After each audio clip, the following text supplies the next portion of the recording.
Subscribe करें और video को शेयर करें।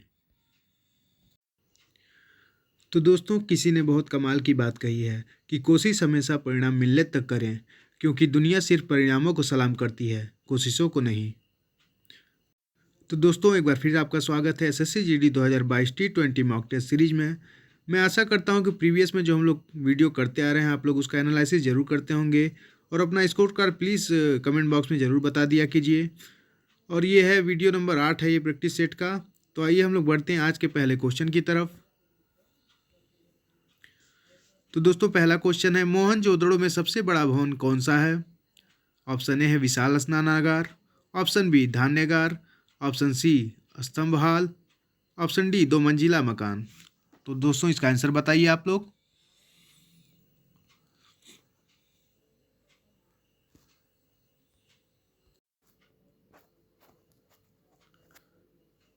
तो दोस्तों, इसका आंसर हो जाएगा ऑप्शन बी धान्यागार। दोस्तों, अगर क्वेश्चन पूछता है कि धान्यागार सबसे बड़ा भवन कौन सा था, तो धान्यागार था। और दोस्तों, ये मोहनजोदड़ो से यहाँ पे बहुत सबसे बड़ा स्नानागार का भी मिला है। अगर इसकी लंबाई चौड़ाई पूछती है अक्सर, तो इसकी लंबाई हो जाएगी स्नानागार की 11.88 और इसकी चौड़ाई हो जाती है 7.01। इसकी लंबाई चौड़ाई हमेशा पूछती है दोस्तों, यह ध्यान रखिएगा। सबसे बड़ा स्नानागार ये मोहनजोदड़ो से प्राप्त हुआ था। मोहनजोदड़ो में अगर सबसे बड़ा भवन पूछेगा तो हो जाएगा धान्यागार। धान्यागार क्या होता था?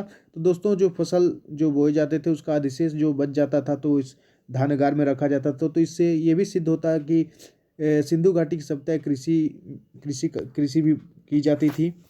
दोस्तों, अगर पूछता है सिंधु घाटी का ये मोहनजोदड़ो का स्थानीय नाम क्या था, तो दोस्तों हम लोग बताएंगे इसको मोहनजोदड़ो को मृतकों का टीला भी कहा जाता था। और इसकी खोज मोहनजोदड़ो की खोज किसने की थी? तो इसकी खोज 1922 में राखाल दास बनर्जी ने की थी इसकी खोज। अगर दोस्तों क्वेश्चन पूछता है मोहनजोदड़ो से क्या क्या प्राप्त हुए थे, दोस्तों मोहनजोदड़ो से पशुपतिनाथ के मूर्ति प्राप्त हुई थी और यहाँ से नर्तकी की कांस्य मूर्ति भी प्राप्त हुई थी। अगर दोस्तों क्वेश्चन पूछता है मोहनजोदड़ो किस नदी के किनारे है, तो दोस्तों ये सिंधु नदी के किनारे है। तो दोस्तों, इस तरीके से हम लोग जाना मोहनजोदड़ो के कुछ बारे में। दोस्तों, आइए अगला क्वेश्चन हम लोग करते हैं। तो दोस्तों, दूसरा क्वेश्चन है, बाजार विनिमय प्रणाली किससे आरंभ की गई थी? किसने आरंभ की थी? दोस्तों, ऑप्शन ए हो जाएगा मोहम्मद बिन तुगलक ने की थी, या ऑप्शन बी इल्तुतमिश द्वारा, या सी अलाउद्दीन खिलजी द्वारा, या डी गयासुद्दीन द्वारा। तो बताइए इसका आंसर क्या हो जाएगा। तो दोस्तों, बाजार विनिमय प्रणाली अलाउद्दीन खिलजी के द्वारा की गई थी, तो ऑप्शन इसका हो जाएगा सी। दोस्तों, अलाउद्दीन के बचपन का नाम अक्सर पूछता है, तो अलाउद्दीन के बचपन का नाम अली और गुरसाब था। अगर दोस्तों अलाउद्दीन ने नगद अपने सैनिकों के लिए नगद वेतन देने की भी प्रथा चलाई थी और अस्थाई सेना इसी ने रखना स्टार्ट किया था। अपने ग्रुप में अस्थाई सेना की नींव इसी ने डाली थी और उस सेना को नगद वेतन का शुरुआत भी इसी ने किया था। दोस्तों, गयासुद्दीन किससे संबंधित था? तो ये तुगलक वंश का संस्थापक था गयासुद्दीन तुगलक, मोहम्मद बिन तुगलक। ये अगर पूछता है दिल्ली सल्तनत का सबसे शिक्षित सुल्तान कौन था, तो ये हो जाएगा मोहम्मद बिन तुगलक था। सबसे शिक्षित जो था ये सुल्तान था मोहम्मद बिन तुगलक। इल्तुतमिश ने क्या किया था? तो इल्तुतमिश द्वारा कुतुब मीनार जो कुतुबुद्दीन ऐबक द्वारा जो स्टार्ट कराया गया था, तो इसको पूर्ण करवाया था इल्तुतमिश द्वारा। इल्तुतमिश कुतुबुद्दीन ऐबक का गुलाम था। और क्या किया था? अलाउद्दीन खिलजी ने घोड़े दागने की प्रथा भी शुरू करवाई थी और सैनिकों का हुलिया लिखने की प्रथा शुरू करवाई थी। तो इस तरीके से हम लोग जाना दूसरा क्वेश्चन। आइए अगले क्वेश्चन की तरफ। दोस्तों, तीसरा क्वेश्चन है, यंग इंडिया और हरिजन के संपादक कौन थे? Option A Nehru, B Ambedkar, C Mahatma Gandhi, या डी सुभाष चंद्र बोस। तो बताइए इसका आंसर क्या हो जाएगा। तो दोस्तों, यंग इंडिया और हरिजन के संपादक थे महात्मा गांधी, ऑप्शन सी इसका आंसर हो जाएगा। नेहरू द्वारा कोई पुस्तक हमेशा पूछी जाती है, नेहरू द्वारा कौन सी पुस्तक का वो संपादक थे? ये नेहरू ही। तो ये थे डिस्कवरी ऑफ इंडिया के संपादक थे, डिस्कवरी ऑफ इंडिया के। दोस्तों, आइए क्वेश्चन की तरफ। भारत छोड़ो आंदोलन 1942 में किस महीने में शुरुआत की गई थी? ये बहुत इंपॉर्टेंट क्वेश्चन है। अक्सर ये केवल यही पूछता है परीक्षाओं में कि भारत छोड़ो आंदोलन की शुरुआत कब की गई थी? तो ये तो 1942 में की गई थी, लेकिन किस महीने में की गई थी ये बहुत कब पूछता है। तो ये क्वेश्चन मैंने उठाया कहीं से, तो बहुत इंपॉर्टेंट लगा मुझे। तो बताइए इसका आंसर क्या हो जाएगा? ए जनवरी में, बी मार्च में, सी अगस्त में, या डी दिसंबर में? तो बताइए इसका आंसर क्या हो जाएगा? तो दोस्तों इसका आंसर हो जाएगा ऑप्शन सी, अगस्त। अगस्त महीने में इसकी शुरुआत हुई थी। 9 अगस्त 1942 में इसकी शुरुआत हुई थी भारत छोड़ो आंदोलन की। भारत छोड़ो आंदोलन क्यों शुरुआत की गई थी इसकी? तो क्रिप्स मिशन जो अंग्रेजों द्वारा लाया गया था, उसकी विफलता के कारण भारत छोड़ो आंदोलन की शुरुआत हुई थी। दोस्तों आइए अगले क्वेश्चन की तरफ। रॉलेट एक्ट 1919 किसके शासनकाल में लागू हुआ था? तो बताइए इसका आंसर क्या हो जाएगा? लॉर्ड चेम्सफोर्ड, या लॉर्ड विलियम, या लॉर्ड मिंटो, या लॉर्ड बेटिंग? बताइए इसका आंसर क्या हो जाएगा? तो दोस्तों रॉलेट एक्ट इसको क्या कहा जाता था बताइए? रॉलेट एक्ट को काला कानून नाम से भी जाना जाता था। इसका एक और था नाम, इसको बोला जाता ना कोई अपील, ना कोई दलील, ना कोई वकील। सबसे ज़्यादा काला कानून था उस समय का ये। बताइए इसका आंसर क्या हो जाएगा? तो दोस्तों इसके समय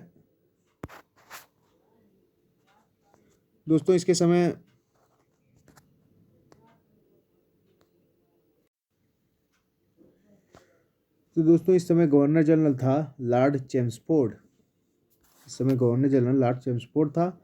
और बताइए कि लॉर्ड मिंटो क्या था? लॉर्ड मिंटो के बारे में हम लोग जान लेते हैं। ये मार्ले मिंटो सुधार जो हुआ था 1909 में, तो ये उस समय था। लॉर्ड विलियम बेटिंग ये भारत का पहला गवर्नर जनरल था। आइए अगले क्वेश्चन की तरफ। संयुक्त राष्ट्र सुरक्षा परिषद की अस्थायी की कार्यावधि कितनी होती है? बताइए। ये तो वेरी वेरी इंपॉर्टेंट क्वेश्चन है और बहुत बार एसएससी की परीक्षाओं में ये क्वेश्चन पूछा गया है। बताइए इसका आंसर क्या हो जाएगा? तो दोस्तों इसका आंसर हो जाएगा ऑप्शन बी, 2 वर्ष। 2 वर्ष के लिए अस्थायी सदस्य कोई भी बनता है। इस समय भारत का अस्थायी सदस्य है। कब से इसका शुरुआत हुई? भारत का अस्थायी सदस्य कब से? 1 जनवरी 2021 से लेके 31 दिसंबर 2022। ये जो दिसंबर चला 2022 में इसकी अस्थायी की अध्यक्षता समाप्त हो जाएगी भारत की। और कितने अस्थायी सदस्य होते हैं सुरक्षा परिषद में? तो 5 होते हैं। वो 5 कौन कौन से हैं? चीन है, फ्रांस है, ब्रिटेन है, अमेरिका है और रूस है। ये 5 हमेशा के लिए अस्थायी सदस्य हैं। भारत भी अस्थायी सदस्य पाने की कोशिश कर रहा है, लेकिन बार बार उसको चीन रोक दे रहा है। और पहली बार भारत की अध्यक्षता इसी 1 जनवरी 2021 में पाई गई है। कुल 8 बार सुरक्षा परिषद के लिए निर्वाचित हुआ है भारत। याद रखिएगा, ये परीक्षाओं में, आने वाली परीक्षाओं में जरूर पूछेगा ये क्वेश्चन। आइए अगले क्वेश्चन की तरफ। राष्ट्रीय पिछड़ा वर्ग आयोग की स्थापना कब हुई? बताइए इसका आंसर क्या हो जाएगा? ये भी बहुत बार पूछा गया है क्वेश्चन। सारे इंपॉर्टेंट हैं क्वेश्चन, कोई भी मैंने ऐसा नहीं लिया है जो किसी परीक्षाओं में ना पूछे गए हों। तो दोस्तों राष्ट्रीय पिछड़ा आयोग की स्थापना हुई थी 1993 में, ऑप्शन डी। ये काका कालेकर आयोग की रिपोर्ट पे इसका गठन स्थापना हुआ था। और हाल ही फिलहाल में अभी 102वां संविधान संशोधन हुआ है, जिसको राष्ट्रीय पिछड़ा आयोग को संवैधानिक मान्यता भी दे दी गई है। और इसको भाग 16 के 338 बी में इसको डाल दिया गया है। इसको संवैधानिक मान्यता भी दे दी गई है। और इस राष्ट्रीय पिछड़ा वर्ग के पहले अध्यक्ष हो गए हैं भगवान लाल साहनी। वर्तमान में इसके अध्यक्ष हैं। दोस्तों आइए अगले क्वेश्चन की तरफ। शांत घाटी किस राज्य में संबंधित है? दोस्तों ये तो बहुत बार पूछा गया, तो इसका ऑप्शन हो जाएगा केरल, ऑप्शन बी। आइए अगले क्वेश्चन की तरफ। भारत में कौन सी नदी को खुला नाला कहते हैं? बताइए इसका आंसर क्या हो जाएगा? गंगा नदी, या यमुना नदी, नर्मदा, या डी गोदावरी? तो दोस्तों इसका आंसर बताइए। तो दोस्तों इसका आंसर हो जाएगा ऑप्शन बी, यमुना नदी। यमुना नदी खुला नाला क्यों कहते हैं? सबसे प्रदूषित नदी है। दिल्ली में देखिए, ये दिल्ली में भी है, ये आगरा में है यमुना नदी। बहुत प्रदूषित रहता है दिल्ली में नदी, बहुत प्रदूषित। खुला नाला वहाँ पे बहुत ही गंदा रहता है दिल्ली में ये। और गंगा नदी की लंबाई बताइए क्या हो जाएगी? तो इसकी लंबाई हो जाएगी 2525 मीटर। ये भारत की सबसे लंबी नदी मानी जाती है। 2525 की लंबाई हो जाएगी। आइए अगले क्वेश्चन की तरफ हम लोग चलते हैं। लोनार झील कहाँ स्थित है? बताइए इसका आंसर क्या हो जाएगा? यह भी बहुत बार परीक्षाओं में पूछा गया है। महाराष्ट्र, गुजरात, केरल, तमिलनाडु कहाँ है ये लोनार झील? तो दोस्तों इसका आंसर हो जाएगा महाराष्ट्र, ऑप्शन सी। ये एक ऐसा झील है जो उल्का पिंड द्वारा इसका आकार बन गया, झील उत्पन्न हो गया, उल्का पिंड के द्वारा ये बना हुआ है झील।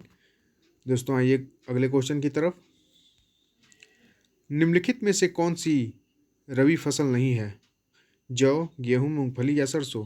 कौन सी रबी की फसल नहीं है, बताइए।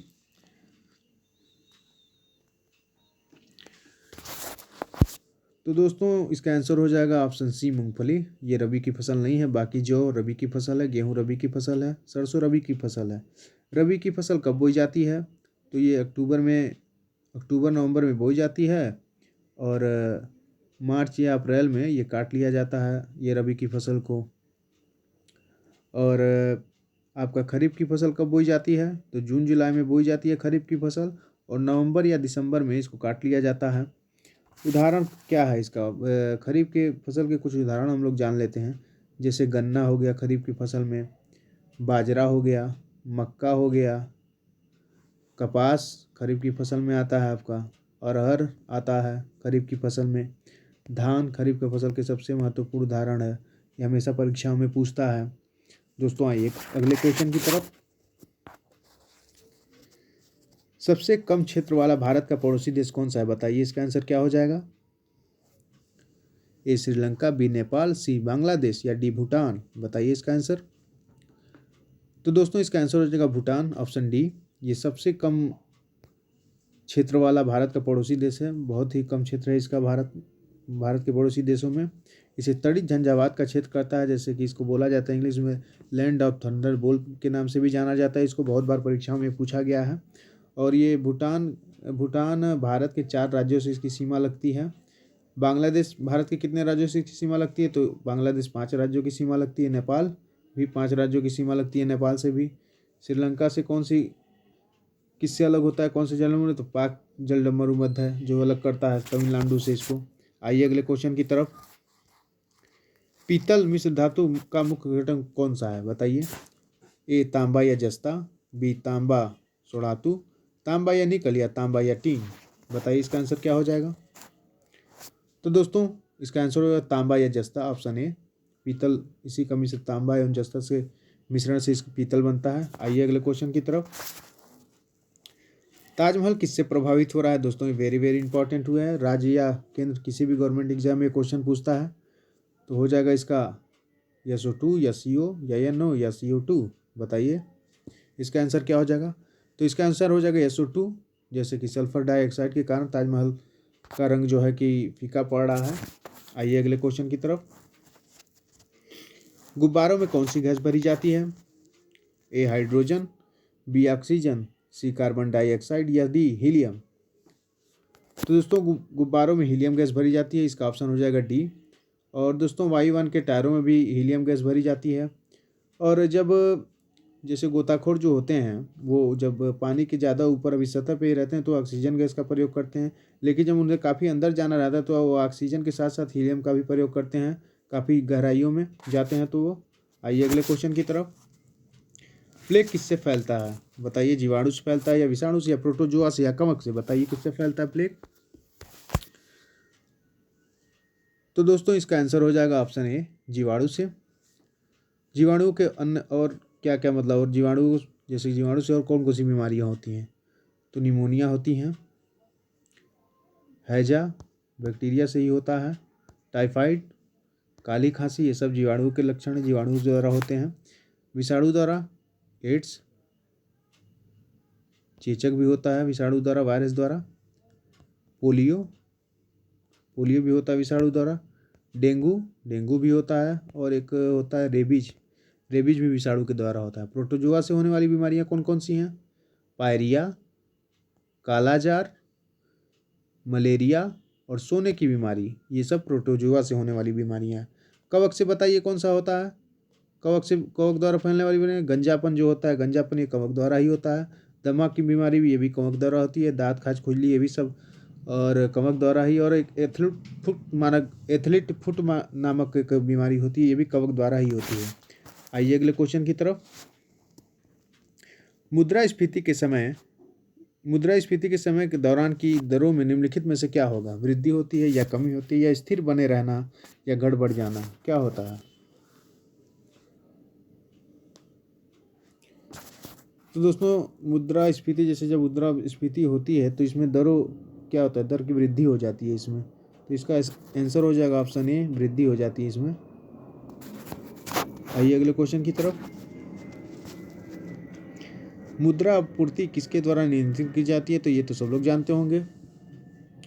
ऑप्शन सी, भारतीय रिजर्व बैंक द्वारा की जाती है। योजना आयोग द्वारा की नहीं जाती। वित्त आयोग तो संभालता है सबको, व्यापारी बैंक होगा नहीं, तो भारतीय रिजर्व बैंक हो जाएगा इसका। सबसे पहले तो ये बताइए भारतीय रिजर्व की स्थापना कब हुई थी? तो भारतीय रिजर्व की स्थापना 1 अप्रैल 1935 में हुई थी। इसके पहले अंग्रेजी अध्यक्ष बताइए कौन से हैं? तो इसके पहले अंग्रेजी अध्यक्ष थे सर ओसबोर्न थे। भारतीय अध्यक्ष कौन थे? तो इसके भारतीय अध्यक्ष पहले थे CD देशमुख थे। और सबसे बड़ी बात, इसके भारतीय रिजर्व बैंक के गवर्नर की नियुक्ति कौन करता है? ये अक्सर परीक्षाओं में पूछता हुआ है। तो हम लोग तो किसी भी राष्ट्रपति अधिकतर करते हैं, लेकिन इसके भारतीय रिजर्व बैंक के गवर्नर की नियुक्ति वित्त मंत्री के सलाह पे प्रधानमंत्री करते हैं, ये हमेशा याद रखिएगा। और याद रखिएगा भारतीय रिजर्व बैंक का लेखा वर्ष क्या होता है? तो ये होता है 1 जुलाई से लेके 30 जून तक होता है इसका लेखा वर्ष। और आम बैंक का जैसे SBI हुआ, चाहे फाइनेंशियल ईयर का वित्तीय वर्ष क्या होता है? तो उसका होता है आपका 1 अप्रैल से लेके 31 मार्च तक होता है, वित्तीय वर्ष होता है। तो ठीक है, आप लोग ध्यान रखेंगे इस बात को। और इस समय भारतीय रिजर्व बैंक के गवर्नर कौन है? शक्तिकांत दास है, 25वें नंबर पे। आइए अगले क्वेश्चन की तरफ। हेनले पासपोर्ट इंडेक्स 2022 में भारत की रैंक क्या है? तो बताइए इसका आंसर क्या हो जाएगा?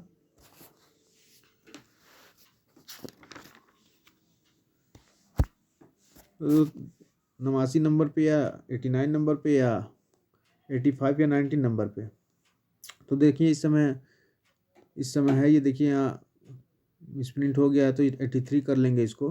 तो दोस्तों इस समय हेनले पासपोर्ट में भारत की रैंक है 83 और फर्स्ट नंबर पे है जापान, वो हमेशा रहता है हेनले पासपोर्ट इंडेक्स में, और भारत का नंबर 83 Q1।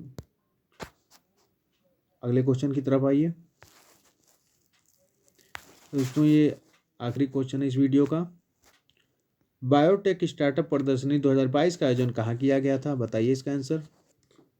भोपाल में या गांधीनगर में या नई दिल्ली में या हैदराबाद में? बताइए इसका आंसर क्या हो जाएगा? तो दोस्तों इसका आंसर हो जाएगा नई दिल्ली में किया गया था। बायोटेक स्टार्टअप प्रदर्शनी का आयोजन 2022 में नई दिल्ली में किया गया था। तो दोस्तों इस तरीके से आपने देखा टॉप 20 क्वेश्चन आपके SSC GD प्रैक्टिस सेट था। ये काफ़ी महत्वपूर्ण क्वेश्चन थे। ये आपको SSC GD की परीक्षाओं में हूबहू ऐसे ही क्वेश्चन देखने के लिए मिलेंगे। अगर आप कहीं नहीं पढ़ते हैं, अगर इसी क्वेश्चन का प्रैक्टिस आप रोज़ लगातार करते हैं, तो आपको बिल्कुल परीक्षाओं में 70% क्वेश्चन आपको इन्हीं सब वीडियो में से मिल जाएंगे। चलिए तब तक के लिए नमस्कार, bye bye and take care. मिलते हैं हम लोग अगली वीडियो में। नमस्कार।